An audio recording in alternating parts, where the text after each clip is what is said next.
রথযাত্রা। রথযাত্রা লোকারণ্য মহাধুমধাম, ভক্তরা লুটিয়ে ধুলায় করিছে প্রণাম।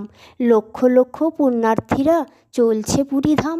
রত্নবেদিতে বিরাজিত প্রভু জগন্নাথ দর্শন, আনন্দে পরিপূর্ণ হইল সবার জীবন।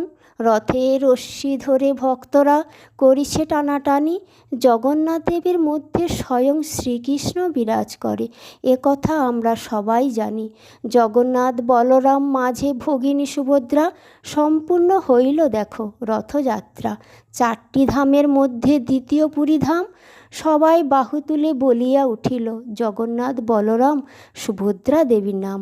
শ্রীহরির এমন অসম্পূর্ণ রূপে আবির্ভাবের কারণ, প্রতিটি ভক্তের মনে রহিবে স্মরণ, কেমনে করিব প্রভু তোমারই দর্শন।